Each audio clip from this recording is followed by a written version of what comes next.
ఈసారి మనం ఈజీగా క్యాప్సికమ్తో మంచూరియా ఎలా తయారు చేసుకోవాలో చూద్దాం. దీనికోసం ముందుగా క్యాప్సికమ్ చిన్న చిన్న ముక్కలుగా కట్ చేసుకొని పక్కన పెట్టుకోవాలి. ఇప్పుడు ఒక క్యారెట్ కూడా తీసుకుని ఇలా సన్నగా తురుముకోవాలి.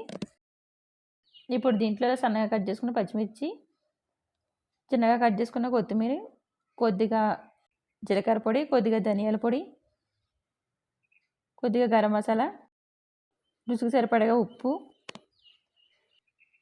2 టీ స్పూన్ల కార్న్‌ఫ్లోర్ వేసుకొని ఇవి మొత్తం అంతా క్యాప్సికమ్ ముక్కలకి పట్టేలాగా బాగా కలుపుకోవాలి. మనం ఇలా కలుపుకునేటప్పుడు దీంట్లో వాటర్ ఏమీ యాడ్ చేసుకోకూడదండి. ఆల్రెడీ మన క్యారెట్‌లో కొంచెం వాటర్ ఉంటుంది కాబట్టి ఆ వాటర్ మనకి సరిపోతుంది. ఇలా కలుపుకున్న తర్వాత మనకి ఉండ కింద అవ్వాలి. అలా ఉండ అవ్వకపోతే కనుక ఇంకొక స్పూన్ కార్న్‌ఫ్లోర్ తీసుకొని కలుపుకుంటే మనకి కరెక్ట్‌గా ఉండ అవుతుంది. ఇంకో చూసారా మనకి ఇక్కడ నేను ఇంకొక స్పూన్ కార్న్‌ఫ్లోర్ యాడ్ చేసుకున్నాను. ఇప్పుడు మొత్తం అంతా కలుపుకొని ఇప్పుడు మనం మంచూరియా బాల్స్ తయారు చేసుకోవాలి. ఇలా మంచూరియా బాల్స్ తయారు చేసుకుని ఒక్కొక్కటిగా పక్కన పెట్టుకోవాలి. ఇలా ఒక ప్లేట్ తీసుకుని మంచూరియా బాల్స్ అన్నీ కూడా ప్లేట్లో పెట్టుకోవాలి. ఇలా మొత్తం అన్ని బాల్స్ తయారు చేసుకున్న తర్వాత ఇప్పుడు మనం స్టవ్ వెలిగించుకొని ఆయిల్ పెట్టుకుందాం. ఇప్పుడు మనకు ఆయిల్ వేడైన తర్వాత ఈ ఒక్కొక్క బాల్ తీసుకుని మనం డీప్ ఫ్రై చేసుకోవాలి.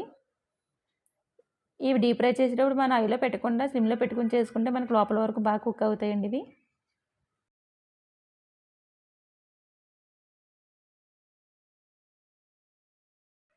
ఇలా ఒకవైపు బాగా వేగిన తర్వాత రెండో వైపు తిప్పుకోవాలి వీటిని. ఇలా మొత్తం అంతా కూడా రెండు వైపులా బాగా వేపుకోవాలి.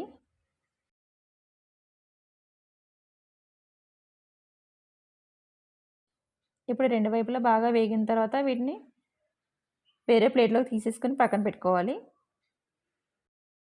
ఇప్పుడు ఇదే పాన్లో ఆయిల్ తీసేసుకుని దీంట్లో కొద్దిగా చిన్నగా కట్ చేసుకున్న వెల్లుల్లి ముక్కలు, సన్నగా కట్ చేసుకున్న ఉల్లిపాయ ముక్కలు, ఒక పచ్చిమిర్చి చిన్నగా కట్ చేసుకుని వేసుకోవాలి. ఇవి బాగా గోల్డెన్ కలర్లోకి వచ్చేంత వరకు వేపుకోవాలి.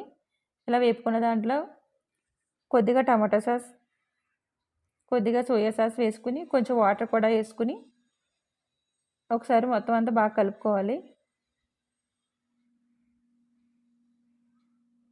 ఇప్పుడు మనం ఇలా వాటర్ వేసుకున్న తర్వాత ఈ సాస్లో మనం ముందుగా తయారు చేసుకుని పక్కన పెట్టుకున్న బాల్స్ వేసేసుకుని వీటిని కొంచెం మెత్తగా కుక్ అయ్యేంత వరకు కలుపుకుంటూ కుక్ చేసుకోవాలి. ఈ ప్రాసెస్ అంతా కూడా మనం సిమ్లో పెట్టుకుని చేసుకోవాలండి, మరి హైలో పెట్టుకుని చేయకూడదు. ఇలా మనకు మొత్తం అంతా కుక్ అయిన తర్వాత దీనిపైన కొద్దిగా కొత్తిమీర చల్లుకుని దీంట్లో కొద్దిగా చికెన్ మసాలా వేసుకుంటే మనకి మంచి ఫ్లేవర్ వస్తుంది. ఇట్లా మనం ఇలా కలుపుకునేటప్పుడు గరిటె పెట్టకుండా మనం ఇలా చేతితోనే తిప్పుకోవడం వల్ల మనకి అంతా కూడా బాగా టర్న్ అవుతాయండి ఇవి. ఇలా తిప్పుకోవాలి. చూసారు కదా మనకు మంచూరియా మొత్తం అంతా మనకి జ్యూస్ మొత్తం పీల్చుకుని జ్యూసీగా మెత్తగా బాగా వచ్చినాయి మంచూరియా బాల్స్ అన్నీ కూడా. ఇలా మనం ఇంట్లోనే మంచూరియా తయారు చేసుకోవడం వల్ల మనకి హెల్తీగా కూడా పిల్లలు తినడానికి బాగుంటుంది. ఇప్పుడు మనం స్టవ్ ఆఫ్ చేసుకుని ఒకసారి మొత్తం అంతా కలుపుకొని సర్వింగ్ బౌల్లో తీసేసుకోవాలి. అంతేనండి, మన క్యాప్సికమ్ మంచూరియా రెడీ అయిపోయింది.